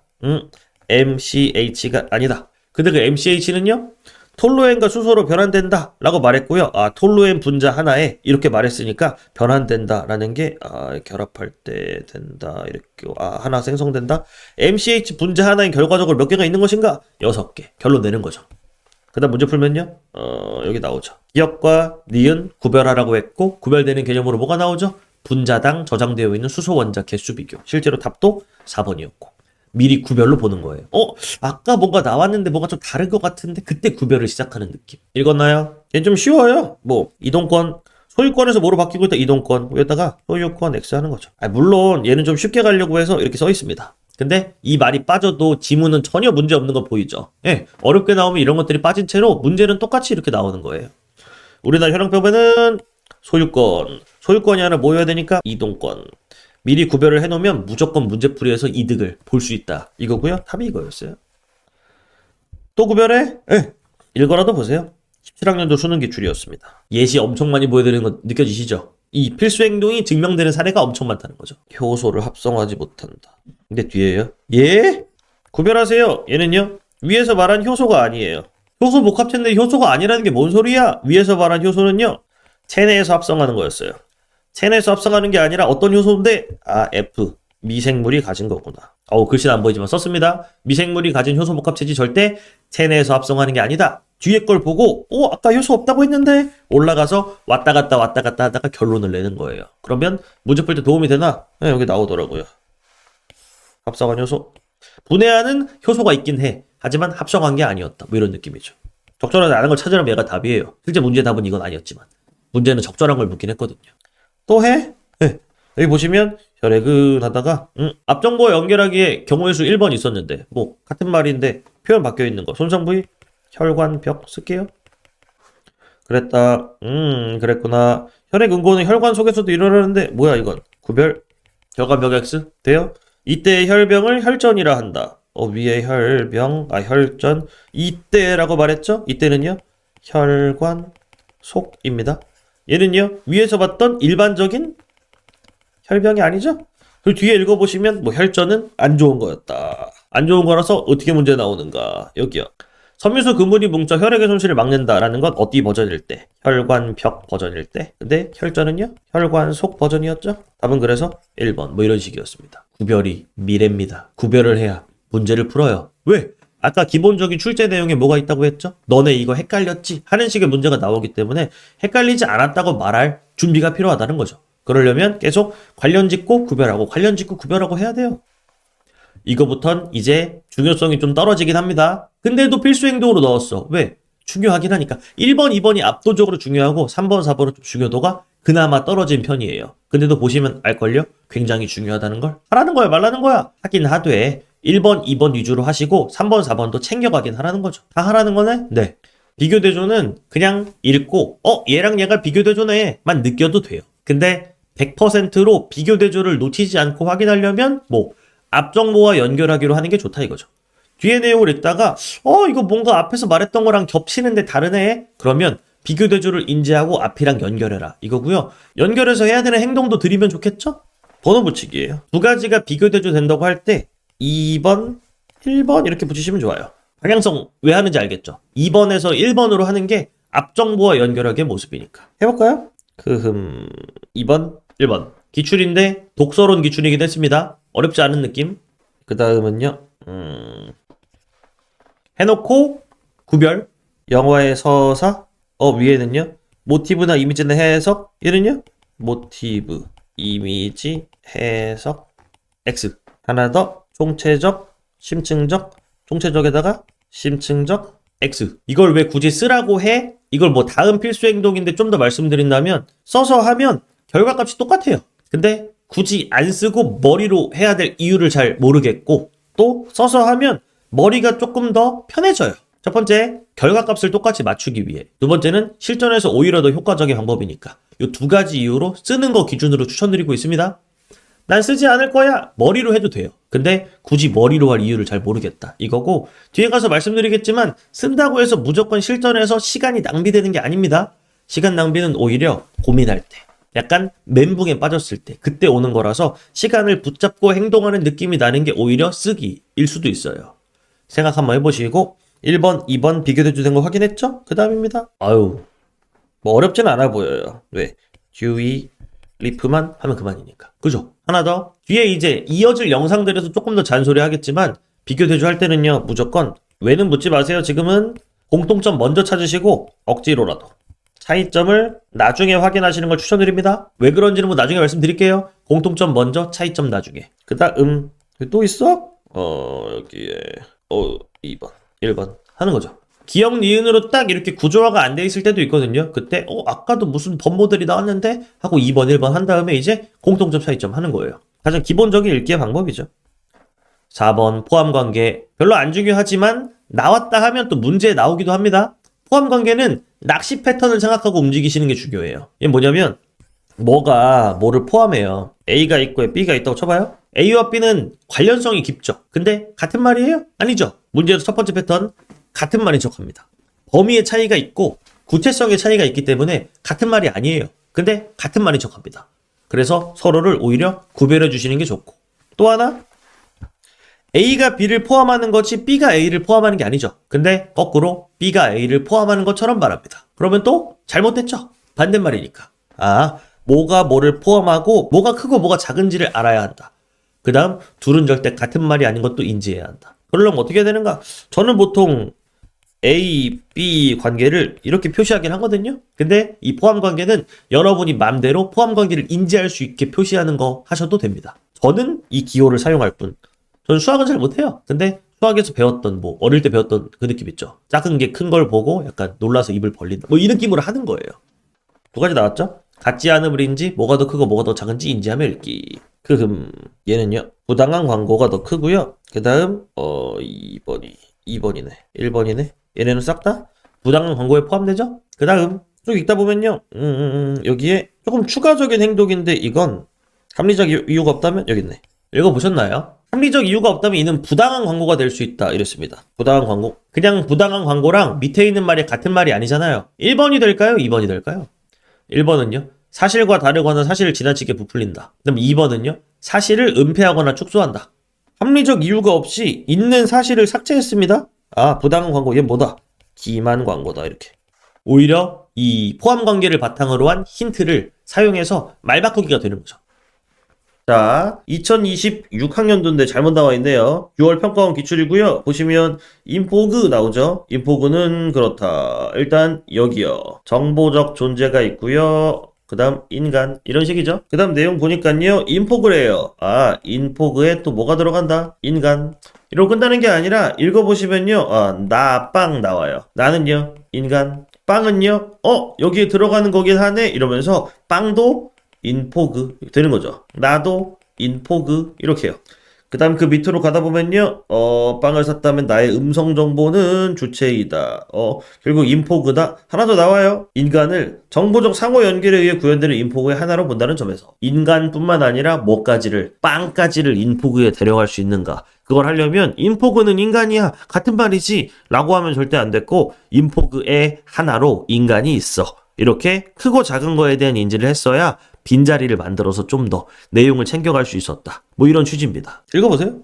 해볼게요. 얘가 더 크죠? 그 다음 2분의 1 위에는요, 얘죠? 법으로 보장된 부분 이렇게 해요. 얘가 뭔데? 유류분이요. 상속받을 수 있었을 이익은요, 더 크죠? 대표적인 예시가 2분의 1로 줄어드는 모습이고, 그 밑에요, 가졌던 재산 됐고 상속받은 이익이 있는 이랬다. 여기 있다. 유류분에 해당한 이익의 일부가 뭐래요? 유류분 부족액이라고 하죠? 얘는 이렇게 포함관계가 돼요. 포함관계가 여러 개가 있네. 가지고 문제 나오죠? 얘는 적절하지 않으니까 고르든가, 적절한 거 찾으라고 하면 지우든가 하는 거예요. 그 다음은요, 위약금, 위약벌, 난리가 났네. 여기다가 위약벌 X 할게요. 구별한 다음에 이제 찾는 거예요. 위약금이 있고 두 가지가 있구나. 첫 번째는요, 손해배상 예정액이 있고요. 두 번째는 위약벌이 있구나. 문제에서 위약금이라고 하면 둘 중에 뭘지를 생각해야 돼요. 그 다음 문제에서 위약벌이라고 하면 여기에 포함된 이 녀석이구나. 구별을 바탕으로 포함관계를 인지하고 들어가는 거죠. 멸균제, 감염방지제, 소독제 내용 많이 나오네요. 근데 얘는 다 어디에 속하죠? 항미생물 화학제에 속하죠? 같지 않다며. 근데 기억, 니은, 디귿에 비교 대조를 할 때 뭘 찾아야 하죠?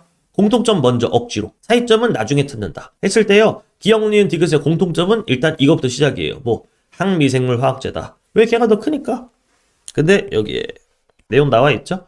기억, 니은, 디귿의 차이점에 집중하기보단 공통점을 먼저 생각해야 문제가 풀리는 순간이 있을 거예요. 어디에? 여기 있는 거죠. 아까 나왔던 이 내용이죠? 답은 3번.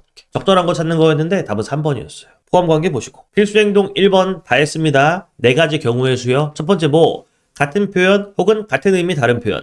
인지해서 말 바꾸기 해주는 걸 쓰는 거였습니다. 쓰기 너무 싫어. 머리로 생각하세요. 근데 안 하는 건 안 돼요.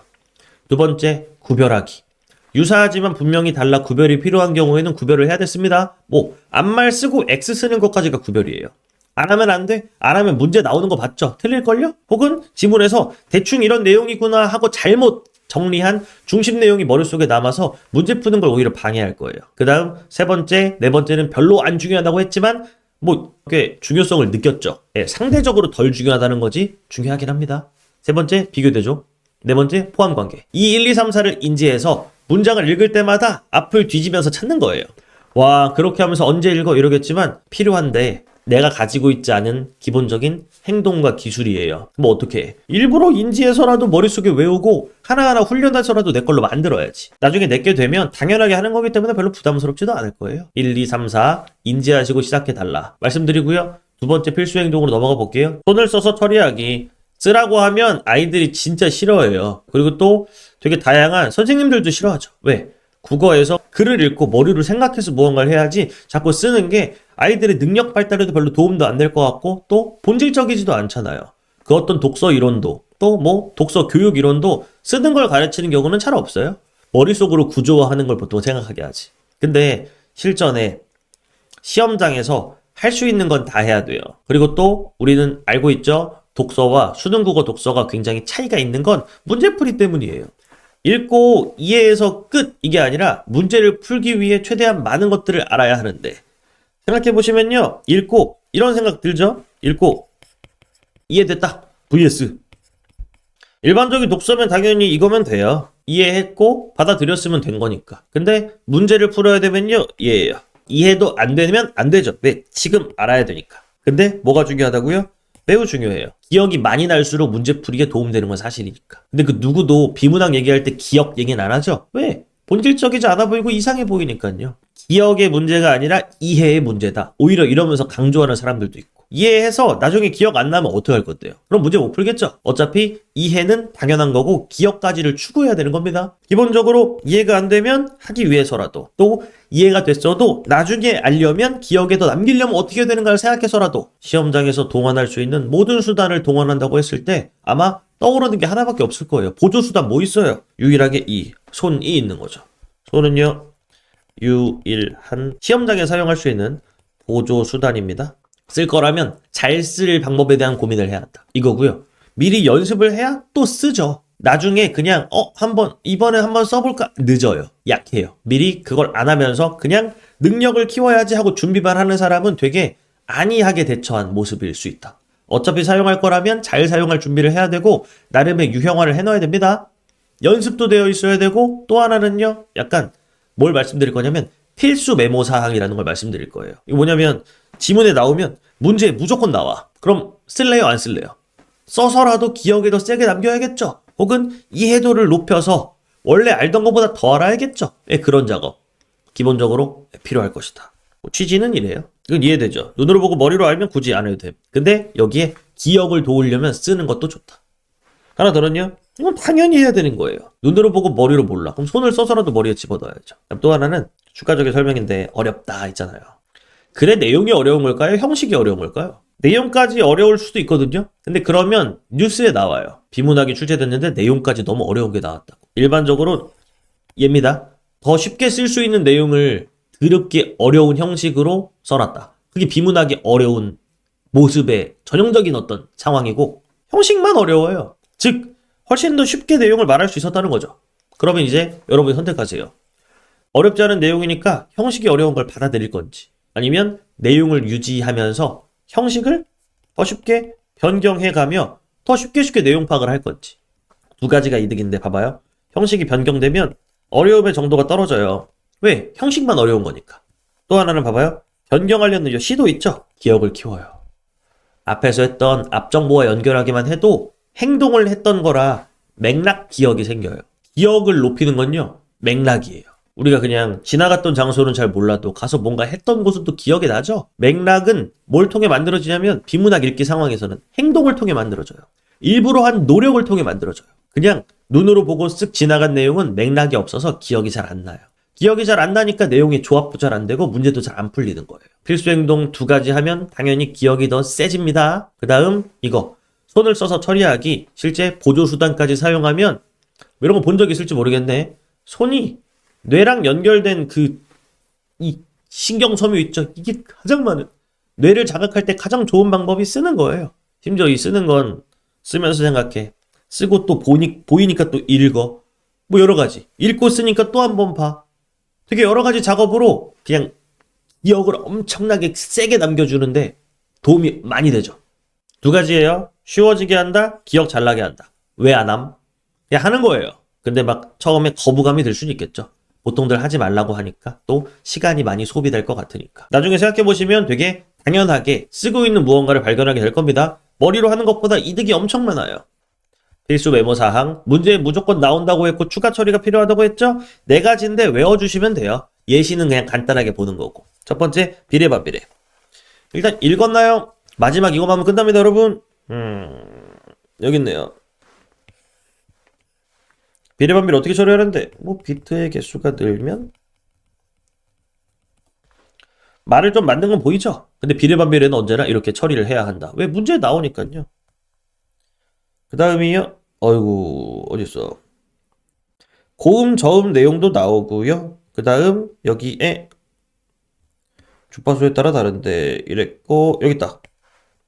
보이죠? 비례반비례 위주로 내용 처리를 다시 하는 거예요. 아까 설명했던 개념대로면 1트에서는 처리 못했어도 2트에서는 반드시 해야 된다. 뭐 이런 개념입니다. 그 다음 이거요. 과도할 경우 기본이었네. 근데 여기 그럴수록 있죠. 더욱더 의존하게 된다. 비례반비례 처리해 주시고 뭐 이렇게 했네요. 얘도 한번 읽어보세요.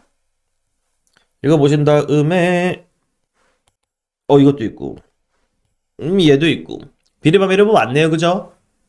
다 중요해요. 써있는 거 다 나오니까. 근데 비례반비례 위주로 다시 봐서 얘는 무조건 처리하고 간다. 뭐 이런 개념이에요. 그 다음 옛날 기출 가지고 온 건 예시가 좀 세서 그렇겠죠? 네, 여기 있습니다. 발생 확률 높으면 정보량이 적다. 뭐 반비례죠? 근데 옛날에는 그냥 이렇게만 써있으면 얘만 나왔어요. 물론 이거보다 더 옛날에. 근데 이때부터 이미 시작됐던 흐름은요. 이겁니다. 이거. 발생 확률이 높은 기호에는 비트수가 적은 보호를, 발생 확률이 낮은 기호에는 비트수가 많은 보호를. 발생 확률이 높으면 비트수가 적다고 했고요. 문제에 뭐가 나오냐면 얘가 나와요. 정보량과 비트수의 관계. 여기 안 써있잖아. 예. 그래서 눈알 굴리기 방지. 그 다음 연결을 통한 완벽한 내용 형성. 그 다음 문제 내는 거죠. 써있는데 못 봤어? 이래버리면 끝이니까. 써있는 걸 가지고 이렇게 연결해서 분명히 비례반비례는 앞정보와 연결로 말바꾸기가 되어 나올 거예요. 생각 한번 해주시고요. 최대 최소. 중요도 좀 많이 떨어져요. 그냥 최대 최소라고 뭐만 해도 되냐면 표시만 해도 됩니다. 중요도 많이 떨어지는데 왜 필수 메모 사항으로 하는 거야? 중요도가 떨어진다는 게 빈도수가 좀 떨어진다는 느낌이에요. 뭐냐면 잘 안 나온다는 거죠. 근데 왜 중요해? 문제에 무조건 나온다 이거예요. 최대 최소 있나요? 여기 또 최소값. 그 다음 여기 또 최소값 또 나오죠? 이렇게 찾아서 표시하는 느낌. 최소 기준으로 문제 풀려고 준비하는 느낌. 뭐 중간이 최대다. 중간이 최대다. 하나 더요. 어디 있어? 좀 트로피카. 최대값. 언제 최대값을 갖는지. 그 다음에 최소값 나와요. 최대 최소 위주로 내용 처리하는 걸 한 번 더 조심해달라. 메모하면 더 좋죠. 근데 메모하는 형식은 여러분들 마음대로. 얘는 뭐 옛날에는 국어 지문에 이런 거 나오면 야 우리가 국어 하지 뭐 수학하냐? 이러면서 뒤로 미루라고 했어요. 근데 요즘은 그냥 나옵니다. 그냥 나와요. 분수 공식에서 잔소리 좀 하고 들어가면 얘가 거의 마지막 긴 내용이 될 텐데 분수는요 무조건 분모분의 분자 형태로 써주세요. 이게 처음엔 어떤 식으로 나왔냐면 뭐 이런 식? 그냥 슬래시를 써서 가로로 되어 있는 분수가 많이 나오는 거예요. 이걸 뭐 그런 경우가 없겠지만 3분의 4 읽는 순간 이제 좀 터지는 거죠. 시험이. 실제로 어른들 중에는 이렇게 막 모임에서 이 회비 같은 거 계산할 때 실제로 이렇게 쓰는 분들이 되게 많습니다. 이러면 3명이면 회비가 3배예요. 뭐 이상하죠. 그런 느낌으로 나오기 때문에 조심해야 한다. 무조건 이 형태로 바꿔주는 게 좋겠다. 이거고요. 조금 더 나왔던 게 뭐 이런 느낌? A를 B로 나눈 값 이렇게 말이 나오기도 하고 조금 더 어려운 건 이런 거. 좀 더 헷갈리게 두 가지가 다른 분수여야 되는 건 느껴요? 네, 그거 하는 겁니다. 얘는요 B분의 A, 얘는요 A분의 B 이렇게 비율 이런 말로도 나오기 때문에 분수에 좀 민감하게 반응할 필요가 있다. 요게 기본이고요. 하나 더 공식. 공식은 나와 있는 걸 기본이 이래요. 따라쓰기. 근데 기본 말고 좀 더 심화로 추천드리는 건 숫자 넣어보기. 작동되는 걸 봐야 다른 숫자도 넣을 수 있거든요. 그냥 그림처럼 약간 대면대면한 상태는 좀 해소하는 게 좋다. 이거고요. 그 다음 공식은 공식일진 모르겠어. 근데 공식이랑 비슷한 모습으로 바꾸면 좋은 것들이 딱 4개가 있거든요. 이 네 개를 외워주세요. 외우기가 어렵지가 않으니까. 더하기, 빼기, 등식, 부등식. 생각보다 이득이 큽니다. 더하기, 빼기, 등식, 부등식. 이걸 왜 하라는 거야? 이 더하기는요, 뭐 있을 때 보통 하면 좋냐면 진짜 많이 나오는 게 결합이요. 그러면 플러스로 바꿔주시는 게 좋아요. 결합 혹은 뭐 뭉쳐 뭐 여러 가지 표현으로 나옵니다. 근데 그 결합이 왜 하는지는 다음 영상에 또 한번 설명이 될 거예요. 이게 끝이라면 약간 다음 영상을 약간 팁 드리는 느낌으로 하게 될 것 같습니다. 결합이라는 말을 플러스로 고치면 이득은 무엇인가? 뭐 간단하게 말씀드리면 서술어에 집중하다가 망해요. 근데 이 결합이라는 말은 서술어죠. 집중하지 않게 하고 양쪽에 뭐랑 뭐가 더해졌다가 표시가 되겠죠. 주어에 집중해야 이깁니다. 주어에 집중해야 이겨요. 그래서 주어에 집중하게 하는 방법으로 더하기로 고치라고 보통 약속을 하죠. 꼭 지켜주시면 좋고, 빼기는 그렇게까지 막 중요하진 않습니다. 분리 혹은 뺀 값 많이 나오죠. 나오면 빼기로 받아주시고, 등식은요 그냥 등식 받아주시면 되고, 부등식도 부등식 받으면 돼요. 뭐가 뭐보다 크다, 뭐가 뭐보다 작다 뭐 이럴 때 있죠. 그럴 때 받아주는 느낌으로 하면 되겠다. 잔소리 끝났고요. 예시 보고 마칠게요. 뭐 어디 있는 건데? 있네요 여기. 전환율은 반응한 전체 암모니아 몰수를 공급한 암모니아 몰수 나눈 값이며, 보이는 말로 하지 말고 전체가 아니라 반응한이 중요했습니다. 그 다음 공급한이 중요했죠? 그럼 여기에 이제 나오는 거죠. 전환율에 대해서. 보기 박스가 있었고 거기에서의 전환율을 또 구하는 거였어요. 여기도 구하고. 여러분 아마 문제 풀 때는 진짜 나오네 느낌이 났긴 했겠지만 이제는 알고 푸시면 좋습니다. 분수나 공식에 해당하는 걸 당연히 내요. 당연히. 얘는요. 화합물 간에 뭐했다. 결합 나오죠? 그냥 대충 예시나 볼까요? 세 개의 세수 분자가 결합해 솔루 N 더하기 수소 3.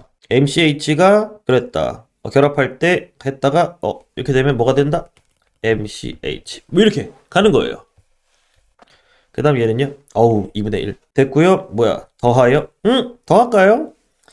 가졌던 재산. 말 바꾸기까지 되면 좋아요. 상속 개시 당시에 피상속인이 가졌던 재산. 말 바꾸기까지 하면 어떻게 되냐면 사망 당시 재산. 하나 더요. 이미 무상 취득자에게 넘어간 재산 더하기 기부한 재산. 더하여 산정한다. 뭐가요? 상속 받을 수 있었던 이익. 앞에서 했는데 이거. 얘는 뭐가 아니죠? 유류분이 아니죠? 유류분이 여기서 구하는 거잖아. 근데 그거보다 더 범위가 좁겠죠. 더하는 거에 대한 어떤 내용 처리 필요하겠다. 됐고요. 이걸 바탕으로 뒤에 내용도 하는 거긴 했어요. 그 다음 얘는요. 비율. 뭔데? 지분을 어떻게 구하는데? 지분은요. 뭐분의 뭐래요? 유류분 부족액이 분자겠네요. 얘는요. 물건의 가치 이렇게 씁니다. 지분의 공식 반응해 주시고 끝. 더요. 얘 좀 어렵습니다. 일단 부등식부터 반응해주면 좋아요. 체중 증가율, 기초대사량 증가율. 뭐가 작대요? 얘가 작다고 하죠? 그러면 기울기 1보다 작다 이거죠? 그 다음 비례반비례 되고 있죠? 그 다음 기울기는 1이래요. 같으면 기울기는 1이다 이러죠? 아무렇게나 막 하라는 거예요. 이렇게 준비했던 거 하고. 그 다음 하나 더 할 수 있나요? 기울기의 공식. 미리 준비하고 반응할 준비가 되어 있는 사람만 할 수 있는 거일 거예요. 기울기의 공식은 뭐분의 뭘까요? 단서 하나 같으면 1이 된다고 했어요. 분수를 생각하는 거예요. 그 다음 뭐가 분자에 있을까? 비례하는 게 분자에 있으면 좋겠다. 체중의 증가율 분의 기초대사량 증가율. 같을 경우 1이고 그 다음 얘가 작아질수록 얘도 작아지고. 괜찮죠? 기울기는 이렇게 분수로 만드는 것이었다. 문제 나왔나요? 나오더라고요. 기울기 이렇게. 분수나 공식에 해당하는 정보 반드시 처리하는 게 필요하겠다. 됐나요? 하면 되죠. 이 뭉쳐. 나왔죠? 뭉쳐. 결병. 보이는 거대로 하고 이트로 흘렸던 거 체크하고. 하면 되겠죠? 그 다음은요. 분수나 공식 뭐 어딨어? 여기 있네요. 활성화.